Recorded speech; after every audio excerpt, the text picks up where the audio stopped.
Bonjour à tous et bienvenue sur la première chaîne de l'actualité quotidienne consacrée exclusivement au monde du NFT, du blockchain gaming et du métaverse.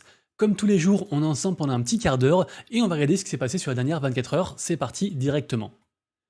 Évidemment, juste avant, n'hésitez pas à donner de la force à la chaîne en vous abonnant, en activant la cloche, en mettant un petit commentaire, un petit pouce en l'air. Merci beaucoup à tous ceux qui le font.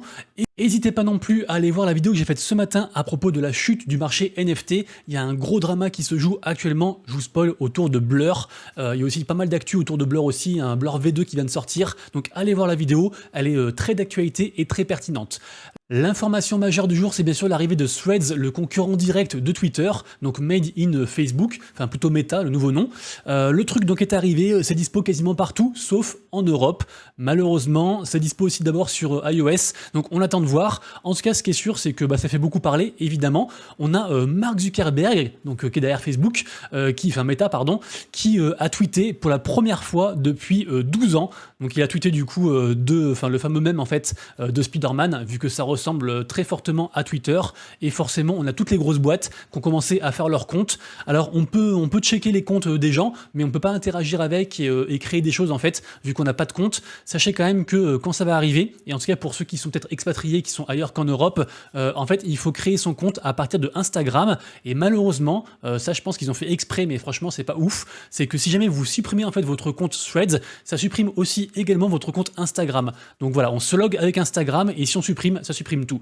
Donc après, voilà, je pense qu'ils veulent vraiment faire la transition entre les deux. En tout cas, ça reste l'information vraiment majeure du jour. La seconde information du jour, c'est bien sûr le teasing / trailer du métaverse des Bored Ape. Donc ça a été donné par Figgy, un mec qui bosse chez Yuga Labs. Je sais pas ce que vous en pensez. Pour moi, c'est propre, c'est joli, mais il y a tellement d'attentes sur ce métaverse-ci. Est-ce que vraiment il va révolutionner les genres? Je ne sais pas. En tout cas, voilà, les gens sont toujours contents de voir que ça build. Il va y avoir des tests très prochainement avec un cercle fermé. On verra où ça va.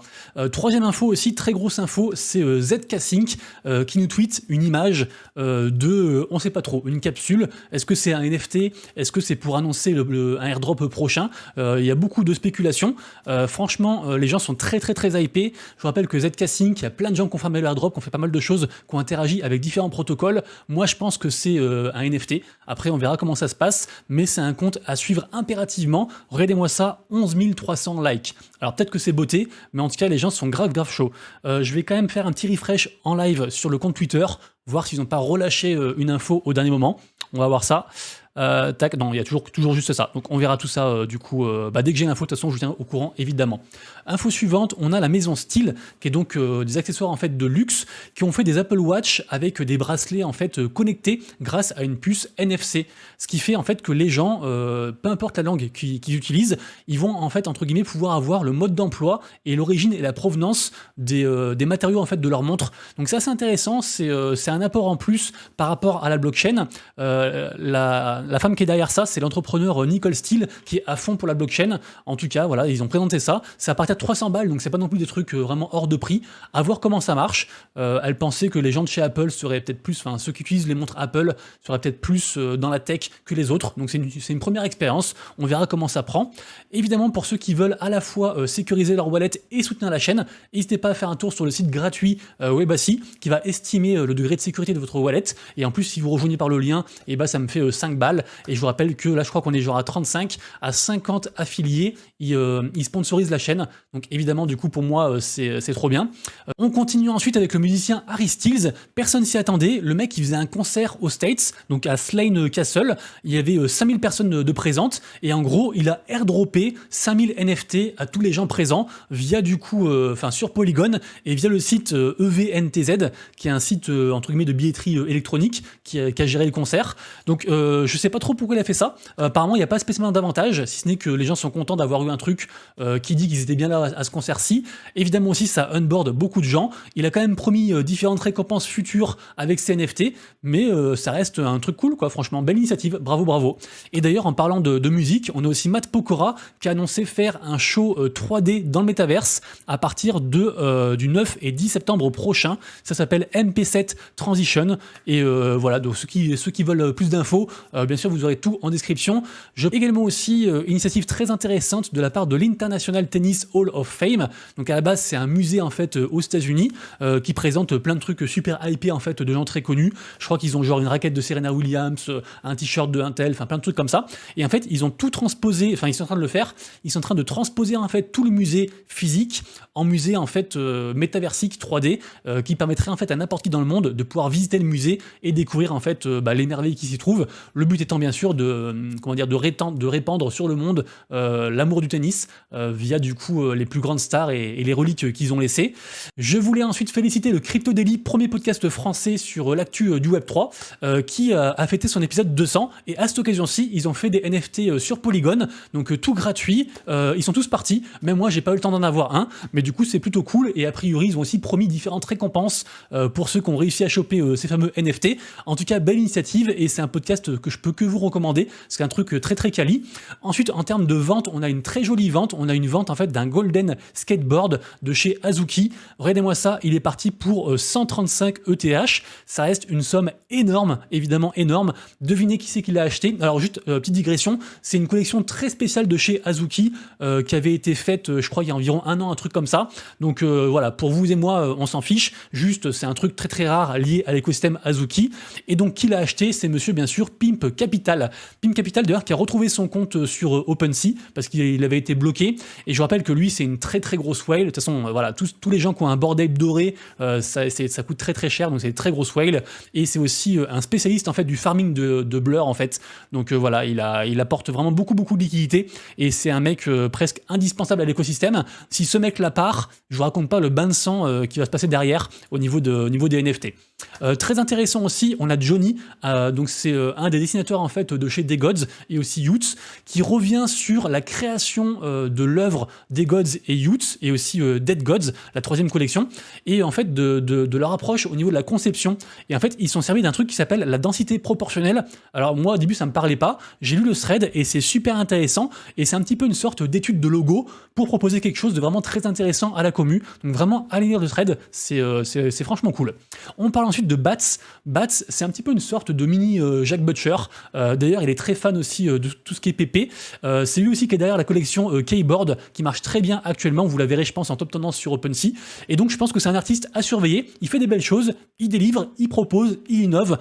Et également à surveiller aussi la collection Groovies, qui n'est pas encore mintée. C'est un futur projet sur Solana. De plus en plus de gens en parlent. Pourtant, c'est très très très récent. Voilà, premier tweet qu'ils ont fait, c'était le 19 mai. A priori, il sera tout gratuit. Et ce qu'ils veulent faire, c'est libérer la blockchain, libérer l'imagination. On espère que ce sera aussi libérer les NFT, parce que libérer en anglais c'est free, et donc ce sera un free mint. On verra ça. En tout cas, c'est un truc qui prend de la hype. Donc pourquoi pas essayer de se positionner et choper une whitelist avant que le projet sorte une date de mint.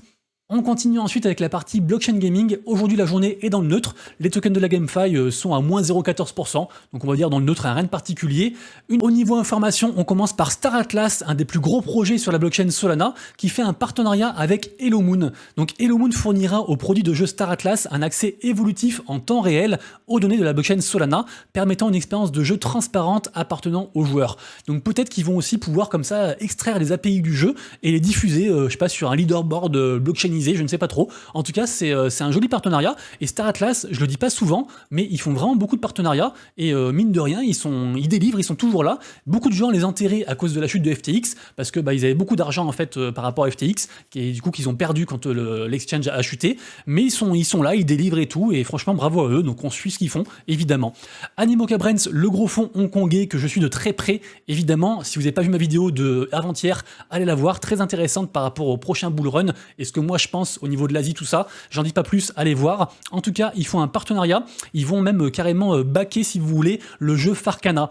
Farcana, c'est un jeu, d'ailleurs je peux vous mettre directement la petite trailer ici, avec le gameplay. En gros, Farcana, c'est un jeu de tir en arène en 4v4, c'est un jeu qui est sur la blockchain Arbitrum, et c'est, je trouve, plutôt prometteur. Pour l'instant, ils ont fait quelques tests du jeu, le jeu n'est pas encore sorti définitivement, donc ça reste un projet, je pense, à suivre, et évidemment, s'il y a Animoca Brands derrière, on imagine qu'ils auront la ressource et l'argent pour mener à bien le projet. Côté Aptos, on a toujours le projet Metapixel, qui est, on va dire, le plus gros projet gaming sur cette blockchain-ci, avec leur jeu Grand Saga. Ça y est, ça commence aujourd'hui, du coup, les prochains playtests, en fait, du jeu. Alors, normalement, c'est fermé, mais on m'a dit ce matin qu'on pouvait quand même récupérer un accès de dernière minute. Donc, pourquoi pas, du coup, ceux qui veulent tester, rejoignez leur Discord, demandez-leur. Ça reste un RPG que je trouve cool. En tout cas, les premières playtests, c'était très bien passé. Du côté de Triverse, un projet NFT très vieux, projet gaming, ils ont annoncé, du coup, a priori, des capsules pour aujourd'hui. Donc, on imagine en airdrop à ceux qui ont des lands sur Triverse. D'ailleurs, c'est pour ça que les lands ont un petit peu monté. Je crois qu'elles sont à 0,30 ou 0,35 ETH de floor price. Donc, on verra ça. J'ai pas l'info tout de suite, mais c'est censé arriver aujourd'hui. Le Move to Earn Suite Economy sort un jeu complémentaire à son Move to Earn. Je vous mets directement ici le petit gameplay, si je peux dire. Après, ça reste un petit jeu, hein. Mais en gros, Suite Economy, c'est un projet assez sympa. Si je dis pas bêtises, c'est sur la blockchain Near Protocol. En tout cas, c'est gratuit. On peut gagner des choses, des NFT. Donc pourquoi pas, ceux qui veulent tester. En tout cas, voilà, un Move to Earn plus un petit jeu gratuit. Pourquoi pas. Et enfin, on peut tester en live la version bêta de Seraph in the Darkness, donc un RPG sur la BNB Chain. On a jusqu'au 17 juillet pour tester. A priori, il n'y a rien besoin pour tester. C'est open pour tout le monde. Donc n'hésitez pas à checker tout ça. Si bien sûr quelqu'un teste, et faites-moi un petit retour. Comme ça, j'aurai des infos à partager en retour à la commu.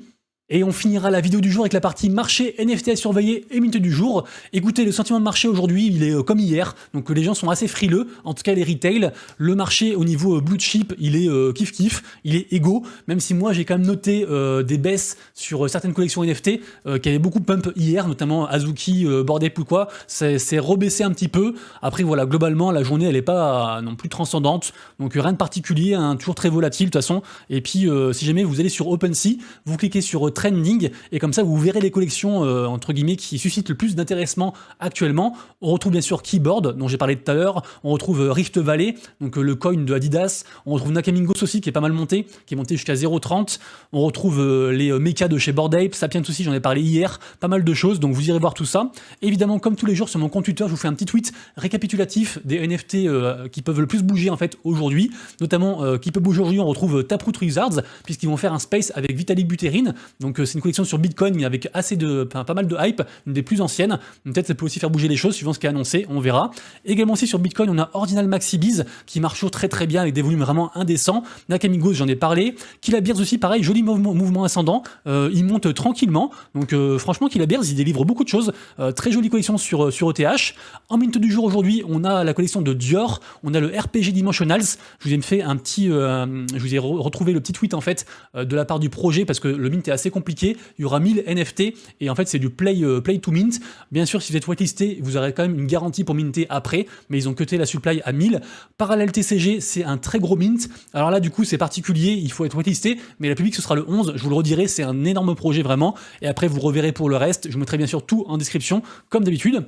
Également aussi on a un free mint qui s'appelle Cyber 8 Ball, qui est pas très hypé, mais un peu quand même, et c'est gratuit, donc pourquoi pas, à checker. Le mint se passe entre aujourd'hui et après-demain, suivant si on est whitelisté ou la public. Également aussi aujourd'hui, on a aussi le mint MetaJuice, qui normalement est gratuit aussi également. C'est une collection NFT qui avait été push par Imvu, qui est un très gros métaverse plutôt côté asiatique. Nous, on connaît pas trop. D'ailleurs, ils sont aussi backés Imvu avec Animoca Brands.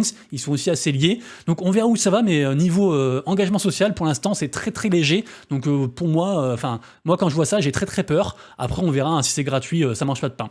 Les amis, du coup, c'est tout pour moi. J'espère que vous avez kiffé. On se retrouve donc dès demain pour la prochaine vidéo. Et d'ici là, bien sûr, prenez soin de vous, de vos proches et de vos wallets. C'était Monsieur Rabbit, des bisous. Ciao.